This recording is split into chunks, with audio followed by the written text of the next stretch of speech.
Hi ಎಲ್ಲರಿಗೂ ನಮಸ್ತೆ. ನವರಾತ್ರಿ 2ನೇ ದಿನ ಬ್ರಹ್ಮಚಾರಿಣಿ ದೇವಿ ನವದುರ್ಗೆಯರಲ್ಲಿ 2ನೇ ಅವತಾರ ಅಂತ ಹೇಳ್ಬೋದು.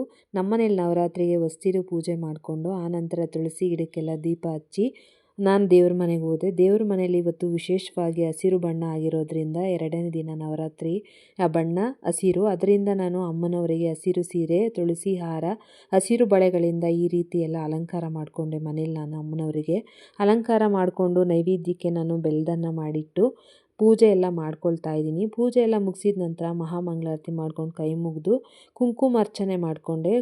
ಇದು ಬಂದುಬಿಟ್ಟು ಯಲ್ಲಮ್ಮ ದೇವಿ ಅಷ್ಟೋತ್ತರ ಶತನಾಮಾವಳಿ ಓದ್ಕೊಂಡು ಆನಂತರ ಪ್ರದಕ್ಷಿಣೆ ಹಾಕ್ಕೊಂಡು ತೊಟ್ಟಿಲು ತೂಗುತ್ತಾ ಅಮ್ಮನ ಕೈ ಮುಗಿದು ನಾನು ಹೊರಟಿದ್ದು ಚಾಮುಂಡೇಶ್ವರಿ ದೇವಸ್ಥಾನಕ್ಕೆ ಹೋಗಿ ಅಲ್ಲಿ ನವರಾತ್ರಿ 2ನೇ ದಿನದ ನಿಂಬೆಹಣ್ಣು ದೀಪ ಹಚ್ಚಬೇಕಿತ್ತು. ದೀಪ ಎಲ್ಲ ರೆಡಿ ಮಾಡಿಕೊಂಡು ನಾನು ಹೋಗಿ ಅಮ್ಮನಿಗೆ ಆರತಿ ಬೆಳಗ್ತಾ ಎಲ್ಲನೂ ಕಷ್ಟಗಳು ದೂರ ಆಗಲಿ ಅಂತ ಹೇಳಿ ಕೇಳ್ಕೊಳ್ತಾ ನಾನು ದೇವರುಗಳಿಗೆಲ್ಲ ಈ ರೀತಿ ನಿಂಬೆಹಣ್ಣು ಆರತಿ ಬೆಳಗ್ತಾ ಕೈ ಮುಕ್ಕೊಂಡೆ. ಎಲ್ಲರಿಗೂ ಒಳ್ಳೆಯದಾಗಲಿ. Thank you all.